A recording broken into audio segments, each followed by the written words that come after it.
And now, broadcasting on StarWorldWideNetworks.com, it's time for the Cannabis Reporter Radio Show with Snowden Bishop.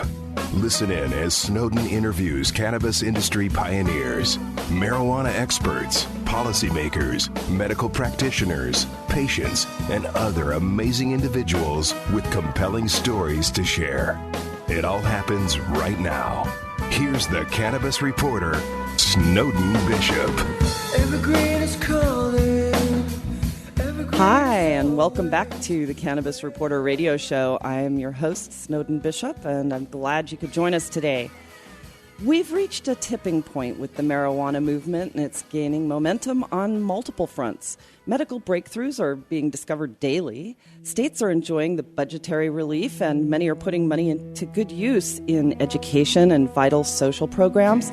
Legalized cannabis industry is seeing economic potential, the likes of which we haven't seen since the start of the dot-com era.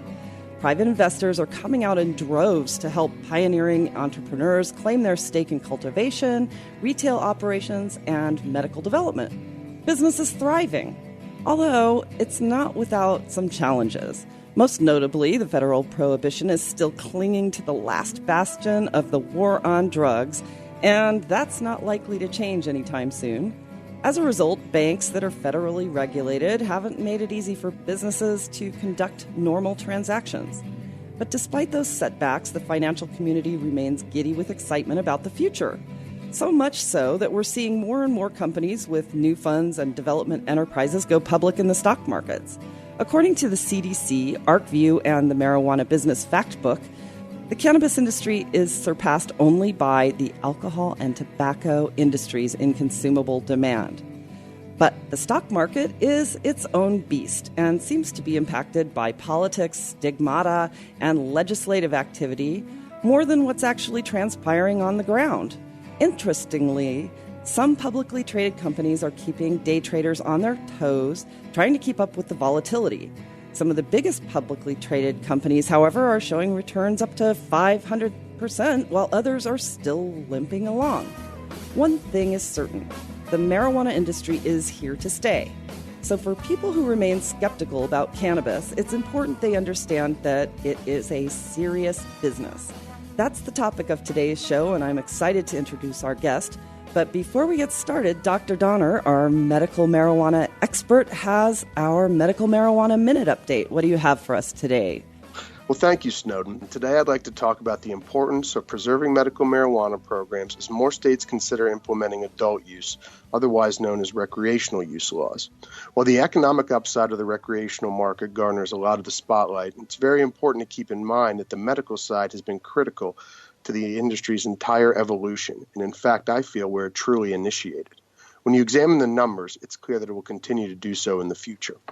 Industry analysts at New Frontier have projected that the U.S. medical marijuana market will reach $11 billion by 2020. Florida's market alone is expected to reach $1.6 billion, and then further estimates reveal that states like Ohio, Michigan, and Pennsylvania will also be key players. The integration of medical cannabis into our healthcare system has been a tremendous accomplishment, especially considering that this was initiated by a patient-centered movement.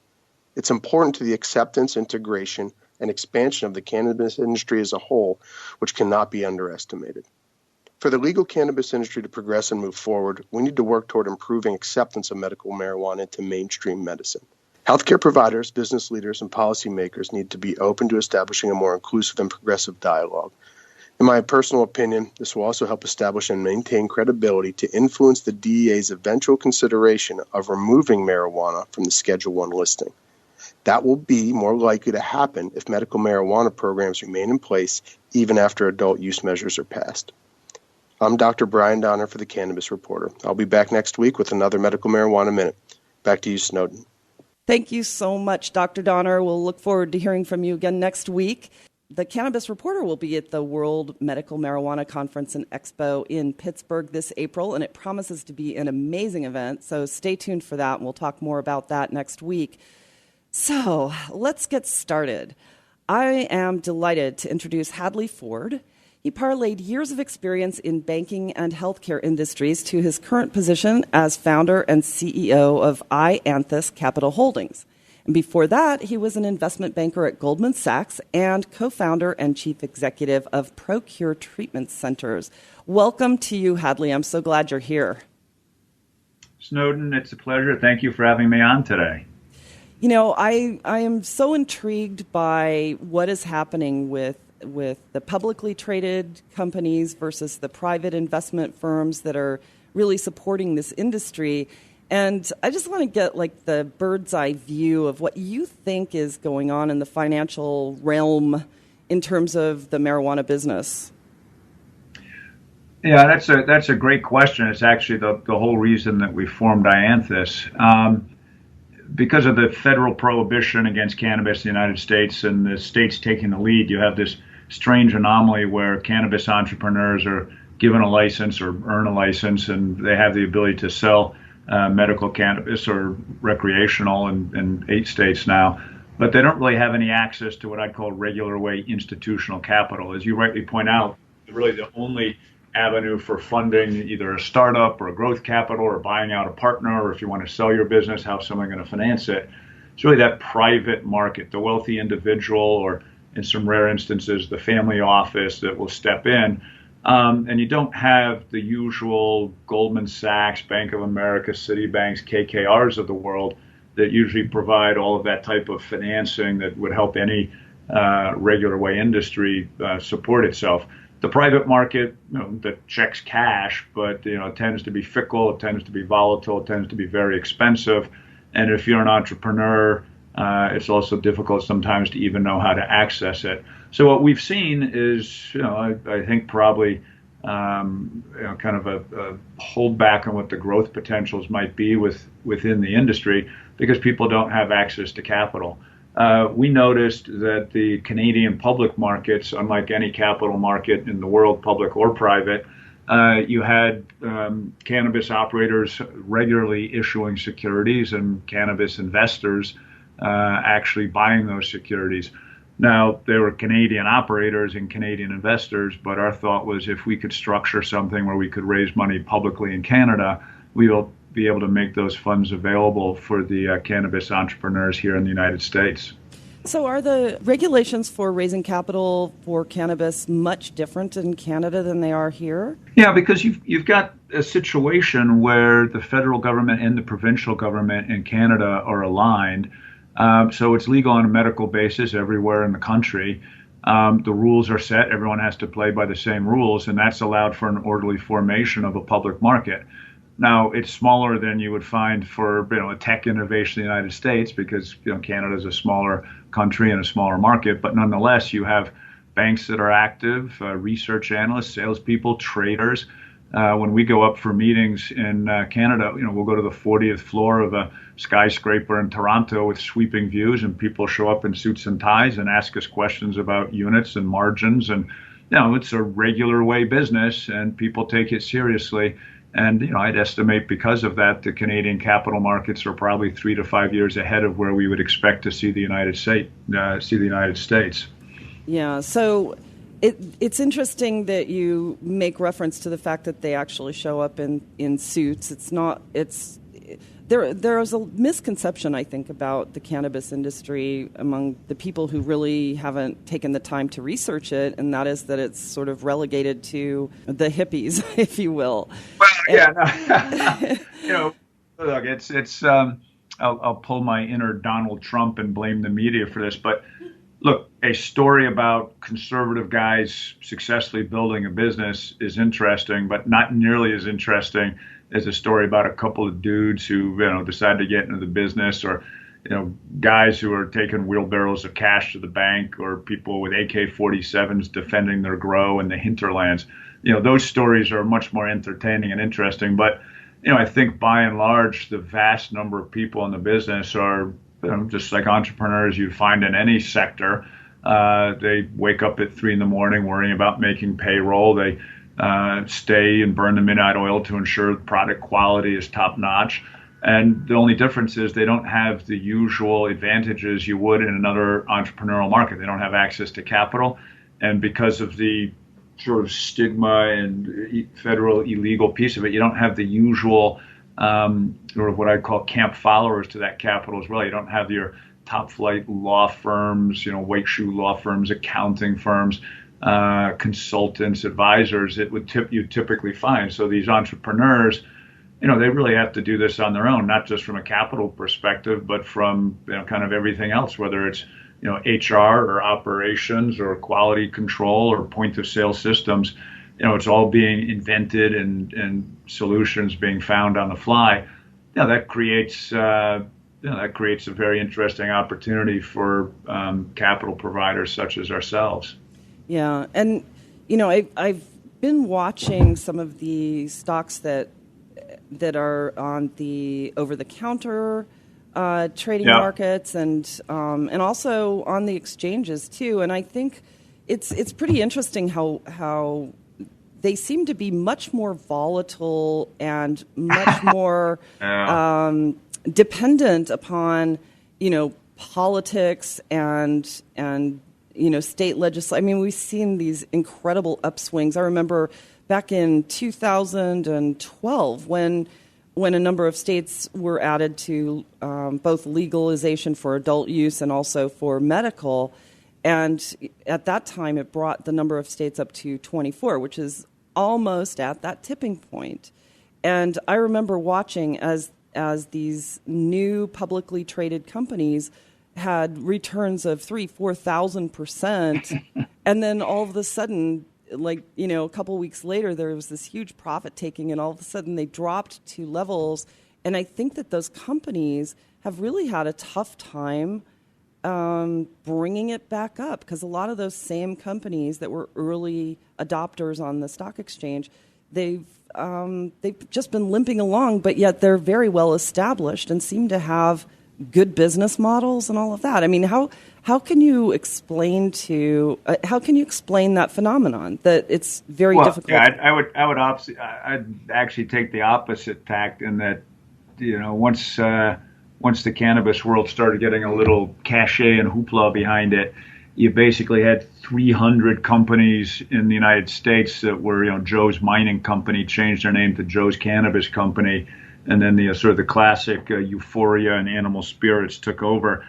And I would say if you went through those 300 companies, maybe 290 of them, didn't really have a cannabis business plan or team or operations that, one from a typical security perspective would say, yeah, that's a stock I'm going to buy and hold long term.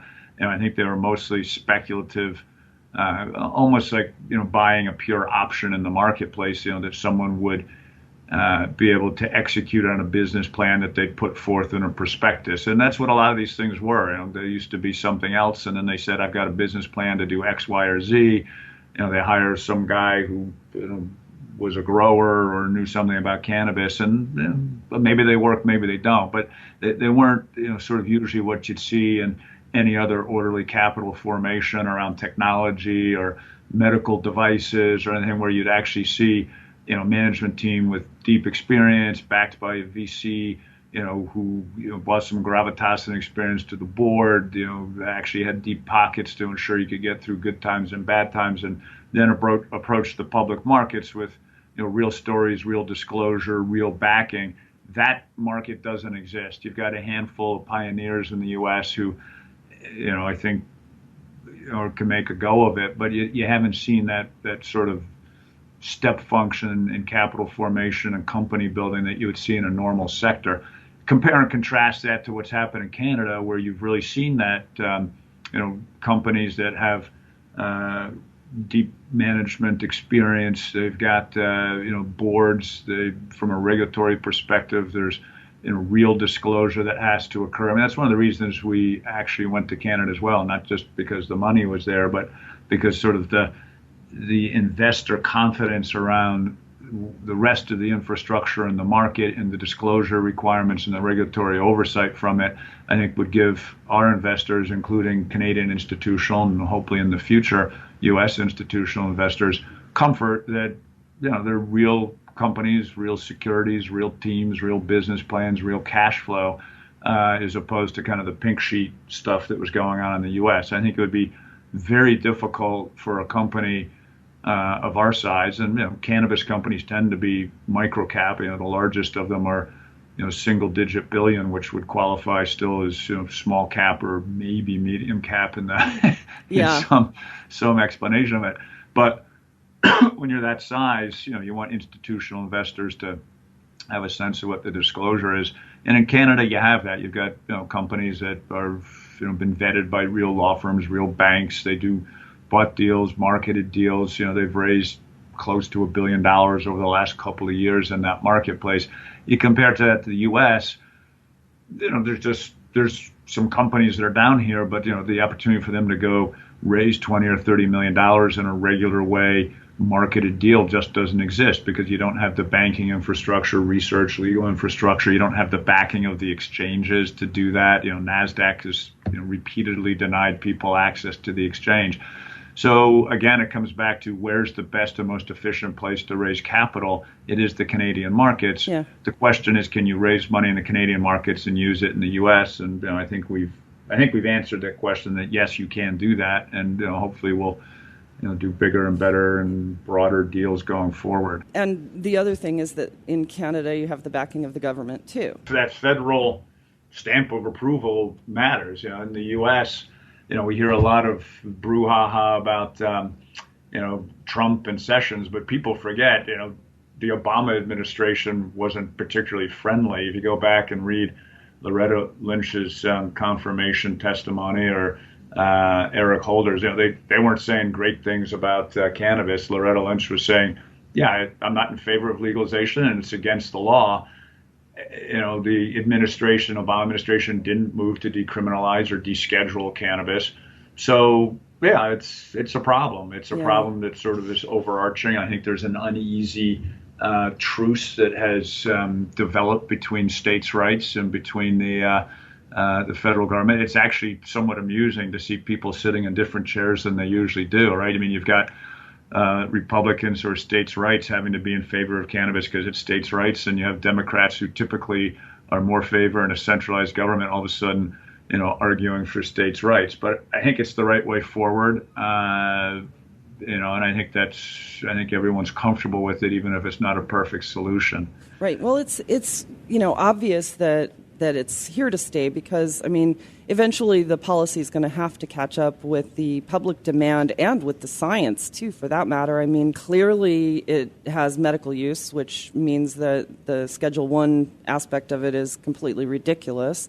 But eventually it really will have to catch up. And speaking of partisanship, it's very surprising to me that more conservative-leaning politicians are not completely in favor of this because when you think of personal freedoms and you think of the financial upside, for a conservative, a financial conservative or an economic conservative, it makes complete sense to open up this market and let it start bringing in some tax revenue and helping people just in general.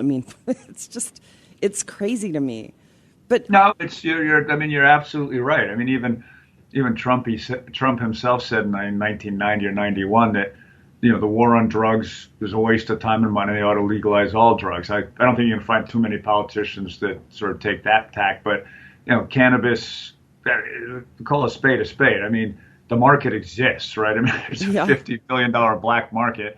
It's been around for thousands of years. And you can either have it in the light where you can have education and regulation and tax, or you can have it in the dark and the Mexican cartels can put $50 billion in their pockets. I think everybody on the right side of the aisle, the left side of the aisle, I think they can all agree you'd rather have, if it's going to happen, you'd rather have it be regulated and taxed and research done. And, frankly, the only way within the current construct to have that done is through states' rights and having the states take the leadership. And, fortunately, that's what we've seen. I think the biggest sort of loss in that model, as you point out, is because it's still Schedule I, you can't really do research on it. You're just not going to get physicians and academic centers and the people who typically take leadership on the sort of cutting edge aspect of writing protocols and pursuing them to do that while it's Schedule I. Matter of fact, they can't do it without sort of an express waiver from the government. Mm-hmm. And just statistically, if you just look at the number of cannabinoid receptors in the human body, the number of cannabinoids in cannabis, you run that math, you're going to find some pretty damn good applications from a medical perspective, from what you do the research. It's true. And last week we were mentioning that in terms of the research and stuff like that, I mean, if you were to go on to pubmeds.gov and type in the word marijuana as a keyword search, there are 24,000 studies that have already been done that prove safety and efficacy, and it's not just on animals. I mean, there are actually a lot of human clinical studies that are in controlled environments, and I know that there are thousands that are currently underway in states where they have actually legalized use. So these are not government-sanctioned studies, but they're definitely being done in reputable universities and medical institutions, and it's amazing to me that with all this research that does exist, that there's still a problem. I found it really interesting because when I was looking through your investor deck, I noticed that your investors come from Canada mainly. Is that correct? Or are they Americans investing in the Canadian company? How does that work? It's sort of interesting. I mean, we raised some private money originally, and that primarily came out of the U.S., and then we created the public vehicle, and we went public in Canada, and then we did a big public offering up in Canada. So originally we had more U.S. investors, but now, I would say the lion's share of investors at least have purchased the shares on the Canadian exchange. And when we did the public offering up there, it was probably 100% non-U.S. investors, or at least through vehicles that were not registered in the U.S. It's hard to know now kind of how many of our investors are actually Canadian and how much are U.S. My guess is that you've probably got some U.S. retail presence, playing the market through the Canadian exchange. I think anyone from an institutional perspective is still Canadian. I've not seen nor heard of any U.S. institutions, like Fidelity or CalPERS or anyone buying our stock. And frankly, I haven't seen them be that active up in the Canadian markets for any of the issuers. But my guess is right now it's sort of an offshore capital market, whether that's Canadian investors or guys out of Asia or Europe playing in the exchanges up there. But I have heard rumors that some U.S. institutions are buying Canadian issuers, through some of their offshore vehicles. But we ourselves, as far as I know, don't have any U.S. institutional ownership. Right, but most of your business takes place in the U.S., though, correct? Yes, that is correct. That was the supposition and theory that we had, that we could educate the Canadian and international investor that there was not just an opportunity in the Canadian markets, but there was also a bigger and broader opportunity in the U.S. markets, and there's a very limited number of public opportunities in which you can invest to participate in the growth of the market down here. And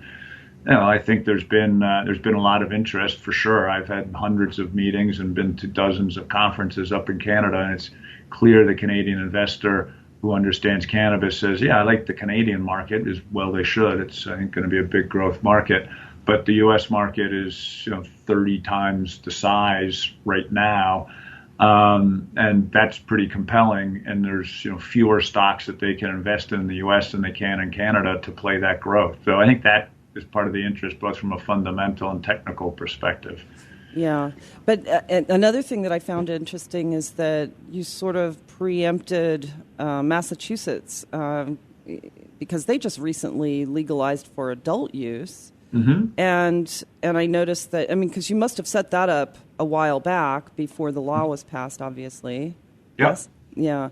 So, well, we like the medical opportunity in Massachusetts, and then just serendipitously, kind of while we're in that process, the referendum was put forth, and then it passed. But the medical program there was going to be very successful. They have a broad list of indications and a broad form of ingestion methods and a licensing process that generally tends to make it more oligopoly-like than free market. So those are all good structural components that we look for when we make our investments. So were you in Colorado then as a company prior to the adult use legalization? No. And, typically it's, a place like Colorado, if you get in early, it's the same view we have in California. It's so wide open. It's so hard to pick who the winners and losers will be at the starting gate. If we're going to be in early, we like a restricted license market where we can back someone, finance someone who has a license and only a handful of competitors. You can be pretty certain that you may not be the leader, but it's pretty certain you're not going to get driven out of business. But you go to a state like Colorado, you just have thousands of licenses. I think there's 600 storefronts and all kinds of processors and grows, and you just got a lot of competition. It's easier for us in a situation like that to wait, see how the market develops, because the leaders are going to need capital to grow their successful businesses, and the guys who haven't been quite so successful probably need to be sold, need to have their balance sheets fixed, or need capital to sort of reinvent themselves. And it's a lot more easy to do your diligence at that point. You can see where their locations are. You can see what their customer or patient base is. You can look at their margins. You can look at their pricing trends. And, frankly, because of the dearth of capital, you can still have a very nice return on your investment, even if you were not the first in. So that's how we look at some of these markets that are going to be more competitive, is to sort of wait, see how things fall out, and then go in and support the guys who remain. Yeah, it seems like a very good strategy, actually, and it looks like you'll be. Thank you, Snowden. I appreciate that. Kind work. Well, it looks like you'll also be going in at some point to Arizona, Nevada, and Oregon eventually. Is that right? Well, yeah, we frequently have every day. We've got discussions in any state that we consider a positive state. So we would put into that bucket Arizona, Nevada, Oregon, Rhode Island, Florida. So probably half a dozen other states that I'm forgetting where we have conversations. It's really a matter of return on capital. That's two things, actually. We want to find operators that actually we can see ourselves partnering with, because obviously when you finance them, you're married, and we finance, at the kind of very long term, whether it's from a very long term fixed income perspective or very long equity investment. Yeah. So we're getting married. So we want to find a great operator. And then the second piece is we want to ensure that we're actually in a pretty good market. And that's what we look for. So there's probably, of the 28 medical states and 8 rec states, half of those I would consider to be states that we'd be interested in. So, you're going to be 15, 20 states we're going to be talking with good operators in. And, some states are going to have better growth profiles than others, but it's really a matter of, where you make the investment and kind of what your return is going to be. As long as you're with a good operator and you can structure the deal in a way that keeps your shareholders safe, safe as can be. Yeah, as can be. That's a key phrase, isn't it? Yeah. Well, exactly. I know you're aware of this. The legalized cannabis industry really is, if it's not it's among the fastest growing industries in the U.S. anyway. How is it up in Canada? I mean, do you see exponential growth since they made it legal across the board, or made medical illegal anyway? Yeah, I'm somewhat aware of what's going on in Canada because that's where we're listed, but we don't make any investments in Canada, so I'm much more familiar with what's going on in the U.S. But I think the observation can be made across any market that's moving from black to white. So you look at the United States, and the estimates run that there's a $50 billion black market. Well, that's basically a proven demand curve. I've done a lot of entrepreneurial things in my career, whether it's healthcare or content delivery networks. And one of the things you always struggle with when you go out to raise capital or tell your story is how many widgets are the customers going to buy? And you have to prove that concept. You have to believe it yourself. You have to sometimes put kind of belief ahead of the facts. In cannabis, I'm pretty certain there's a demand curve there. So kind of the strengths and the skill sets that you need then sort of divert towards sort of more esoteric things like regulatory experience, financial experience, real estate experience, because it's about execution around delivering into a proven demand curve. So what does that mean? Let's say you've got a $50 billion reservoir of demand. Someone opens up the sluice and it's just rolling out. I think it's 6-7 billion of legal revenue in the United States last year. You just have a built-in growth curve, which, frankly, it's probably one of the highest growing businesses, fastest growing businesses in the world. But also the risk around that growth is pretty small. I mean, if you look at kind of the shift from black to white, you can be pretty certain that growth will continue, which really makes it a very valuable market in which investors ought to be taking a look at how they can invest in securities. And, I think the market's actually undersized. If you look at the 50 billion that exists today and sort of all the pundits' estimates, that's people who are willing to break the law, right? They're picking up the phone or going to their local bar and they're meeting with their dealer and doing something that's black market. I can guarantee you a lot of people who 20 years ago were using cannabis in college, they're not in the black market today. But once it becomes legal in their state, they will re-enter the market. And my estimation is that the cannabis market will be much broader than 50 billion. It'll probably look more like the beer or tobacco market, be closer to an 80 or 90 billion dollar market when you bring back in the once casual user, or with new product innovation, you bring in actual new users to it. Right. Well, and also the medical breakthroughs are bringing in, new medical users, and it's astonishing, the science proving the efficacy.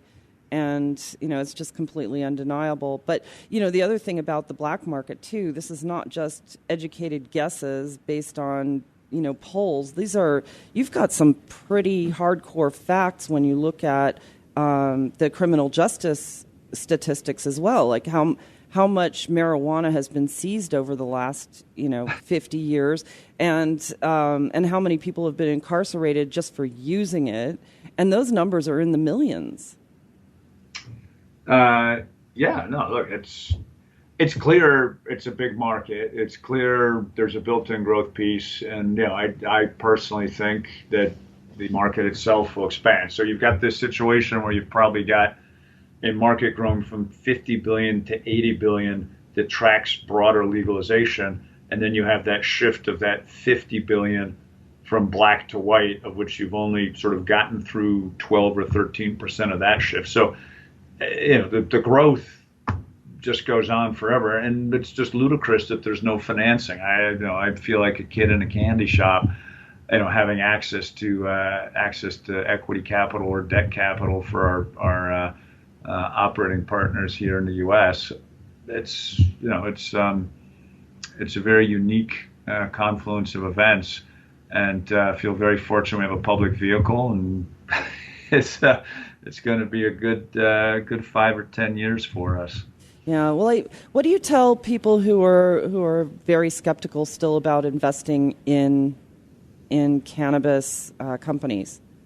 Yeah, I say, look, it just always comes back to the basics. One of my mentors in the past told me the only long-term differentiator any company really has are its people.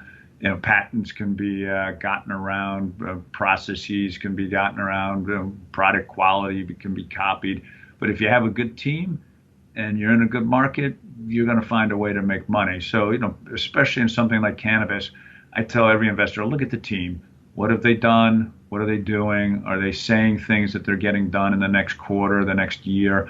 And, that's where it all starts, because the market opportunity clearly is there. And if you have a good team, they're going to figure out how to make money at it. They're going to figure out how to have good cash flow. And that's really the acid test, good fundamental analysis, kick the tires around the team, and then monitor their performance through time. And, I think if you're an investor and you do that type of homework, you're going to make good money in the sector. Yeah, I can imagine. And also I would imagine that diversity is also key, not just putting all of your eggs in, if the company's not putting all of their eggs in one basket.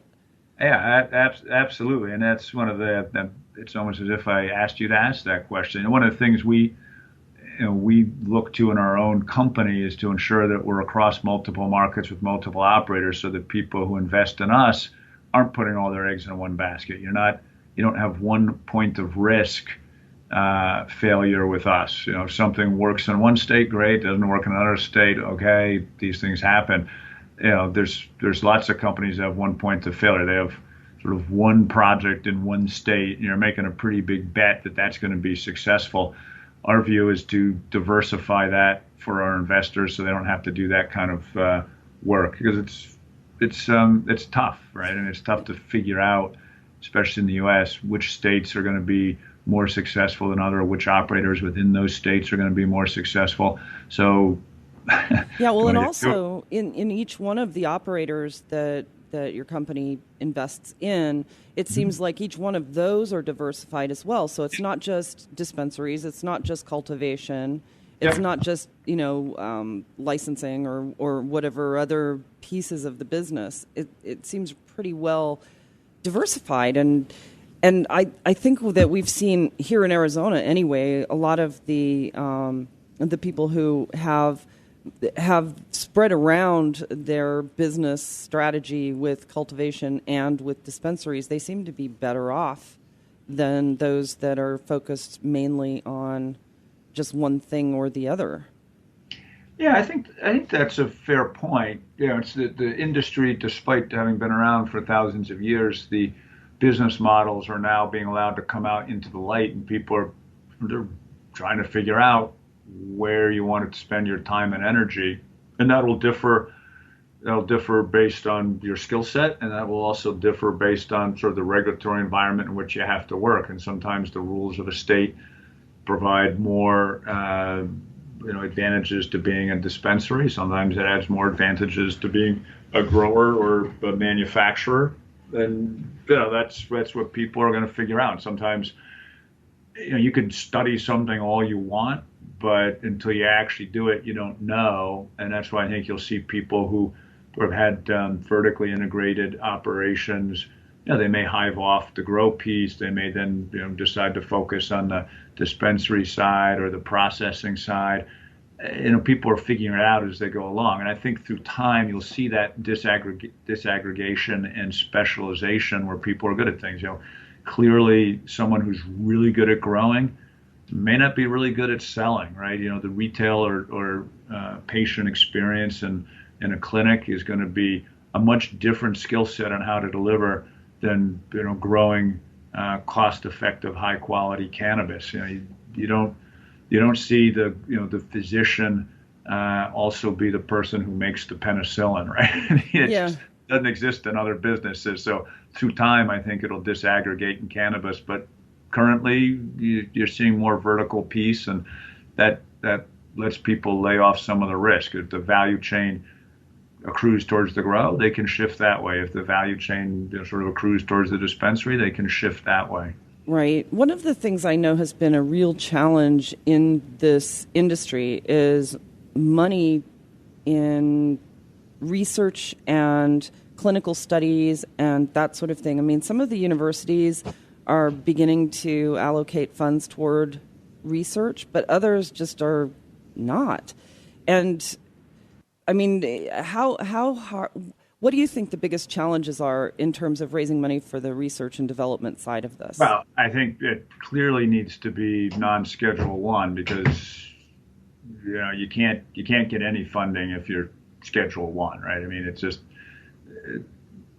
by definition has no medical use or value, and if you are a doctor at an academic center and you want to do research around cannabis, the paperwork to get the waiver to be allowed to do it, and then the quality of the cannabis you get out of wherever it is, Alabama or Mississippi, wherever that government grow is, you have no say or control over it. So it's just a big mess. You're just not going to get any research in the U.S. sort of based, that's protocol-based, double-blinded, any of the gold standards that you'd want to see from a research perspective until it's a different schedule. Yeah, well, once it's a different schedule, I think, applying for grants and supporting it, I think you'll see that open wide up. Yeah, well, there are a couple that I know of right now that are going on that are double-blind studies being sanctioned by like Drug Policy Alliance and taking place in clinical settings. Mm-hmm. And a few of them that I know of are already in phase 2 with FDA the FDA has actually sanctioned them, despite the fact that it's Schedule 1. But I know that for a lot of the researchers that I talk to, just getting someone to believe in them enough to put money into it has been such an enormous challenge. Well, I think at this point, let's call it how it would be. I mean, it's basically a donation, right? I mean, right. for someone to do it, there's no economic return to it, and a real study, is typically going to have a cost of $2,000 to $5,000 per enrolled patient. If you're doing a study, you're going to have at least a halfway decent, N on it. You're talking hundreds of patients. You'd like to have thousands. That's a pretty big tab. Bill. So I assume the studies you're talking about are probably 15 or 20 people with a small N, and people doing a lot of kind of donated time and effort to it, just because there is a lack of real research around it. I think back to my old healthcare company. We would treat thousands of patients in a year, and we probably had 90% of the patients on a protocol, and we probably had 10, 12 different protocols in place at any given time.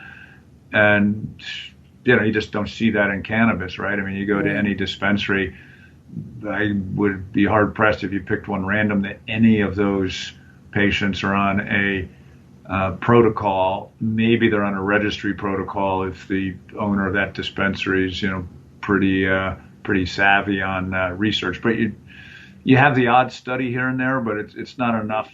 I think at the end of the day to shift anything. I think you don't see a big shift until you deschedule it or reschedule it, and you get people who have a profit motive in there to start backing some of these studies. As anathema as it is to say, we want to have big pharma. Development of drugs around any type of plant-based extract is expensive. It takes time. It takes research. It takes a big balance sheet. And I think that will be the tipping point around research, is when you actually get a D or rescheduling of cannabis. Yeah. In the U.S. Yeah. And I know that there are so many people just longing for that day. We're a little bit nervous about what's going to happen if Sessions is approved, only because he's been very vocally against legalization of any kind. Well, yeah, I mean, that's kind of the rumor. I dig into it, and my view is people view stuff through the lenses that they're wearing. I don't have them in front of me. If I were to dig up quotes from Holder, Lynch, and Sessions and read them out to you, I would defy you to tell me who said what. Yeah, I think you're probably right. And I mean, these are attorney generals.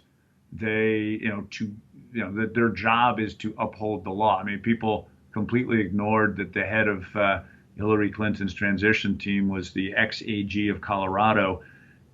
Just Google him up sometime and see what his view of cannabis was. He wrote open letters decrying the legalization of cannabis, and yet Colorado developed just fine. I think your initial observation that the will of the people will push this forward is exactly right. There may be some setbacks along the way, but this is clearly, something that close to 90% now of individuals believe in medical cannabis of some sort, and 60% believe in full rec.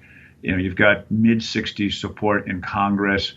It's going to happen. I can't tell you if it's going to happen in 1 year, 5 years, whatever, but it is, the battle has been won. It's just a matter of sort of, how quickly the field will be swept. And, I don't have the crystal ball on that. So, could be at the midterm elections. It could be, 2 administrations from now, but it'll happen. Yeah, it's inevitable. I mean, it's something that must happen, I believe, with all my heart. And, one of the reasons we're trying to raise awareness and especially trying to reach people who just are uncertain about how they feel about it. So we should probably start winding down, but I wanted to ask if there's anything that you'd really like for our listeners to know and understand about the business just in general. last Well, thoughts? yeah, I think anyone who's looking at it from a business perspective, I guess there's a couple of ways of thinking this. If it's someone who's trying to get into the business, it really is a business. So, if you're not prepared to work 60, 70 hours a week and throw your life savings into it and, actually pay an inordinate amount of taxes and have regulatory burden and oversight, just save yourself a lot of time and effort and, keep your day job, because it's a real business, right? I mean, it's not just, growing a plant and making money. It's, you've got all the usual things you have from a business perspective, HR and, location and quality and customer service, but you also have that cannabis regulatory overlay and a lack of capital. So not for the faint of heart. The stories you read about in the paper are the guys who've been successful. So I'd say that from a business perspective. But it is a great business. It's a lot of fun. There's great people in it. It's cutting edge. There's that built-in growth piece to it. So that aspect. But just be forewarned, it's not a walk in the park. I'd say from the investing side, if you have the type of balance sheet where you can make investments privately yourself, I would probably have 5-ish% of your portfolio carved out for it. It is very high risk. It is against the law federally, after all, and I think actually even bigger risk are sort of the whims of the municipalities or states that oversee you. I mean, you just look at what happened in Massachusetts. You had full legalization passed by the will of the people, supposed to start January 1, and then sort of in a midnight move, 6 legislators got together and said, hey, we're going to make it July 1st instead of January 1. Those things happen, and that's a risk from a private investment perspective. I think if you're investing publicly, do your homework, look for appropriate disclosure, look at who the management team is, do a little Google search, amazing what you can find out. Pick your investment by your team. I think the market opportunity is so huge that, if you pick the right team, you're probably going to be okay. But that would be kind of how I'd approach sort of all three things there. Did that answer your question? Oh, absolutely it did. Absolutely it did. And I'm thinking it's going to be very bumpy ride for some, but it is the Wild West out there still, because it's the land of opportunity. I mean, how many industries right now are in their infancy, even though, this has come a long way. It really, in the scope of things, you might consider it in its infancy. Wouldn't that be correct? Oh, yeah. People say to me, oh, what inning are we in? I'm like, they haven't even built the baseball stadium.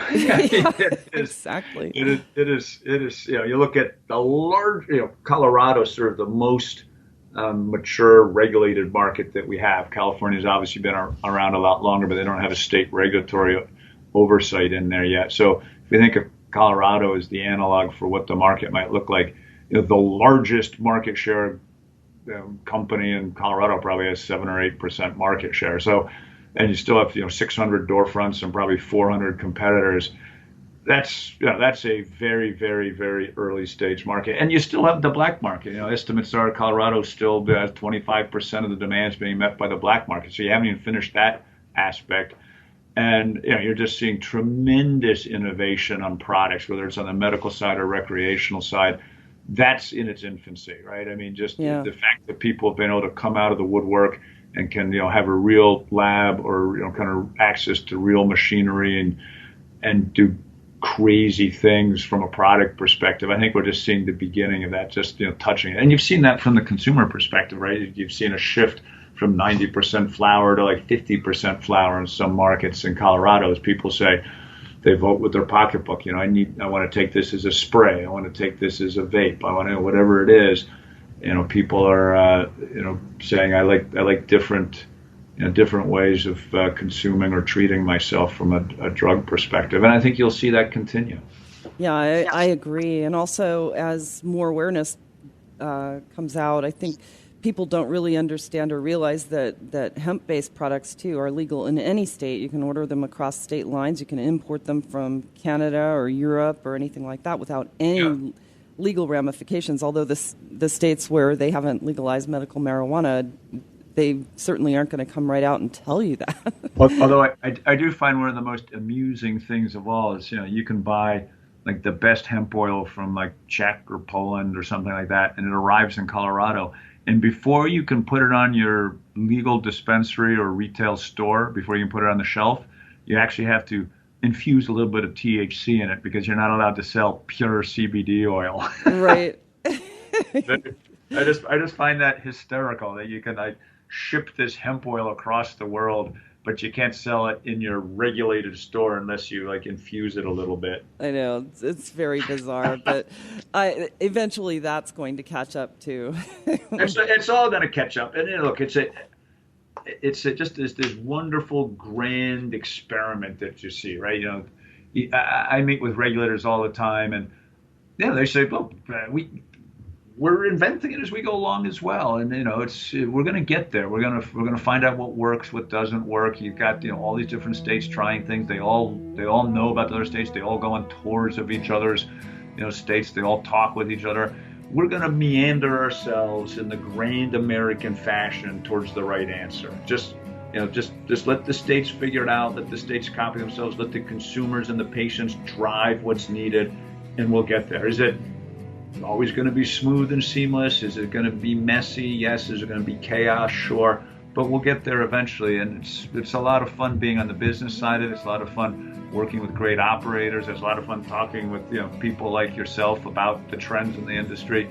It's a great place to be. Yeah, it's a great industry to be in for sure. Very exciting. So, Hadley Ford, I would like to just say thank you so much. I really appreciate your knowledge and insights, and I hope we can talk about this again soon, because obviously things are going to keep changing for the better. So thank you.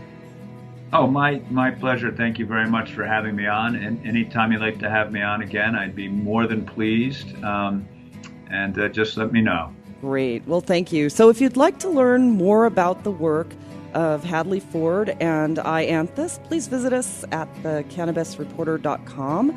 Click broadcast to find today's episode, and we will post more information with a link to their website. I would also like to thank Dr. Brian Donner for our Medical Marijuana Minute update. He'll be back again next week. And a million thank yous to our producer, Wendy West, and the team at Star Worldwide Networks for making us shine. And, of course, to our supporters this week, Hemp Meds and Pure CBD Zephyr Labs. We really appreciate your support. And last but not least, thanks to all of you for listening. Tune in again next week, same time, same place, for another episode of the Cannabis Reporter Radio Show.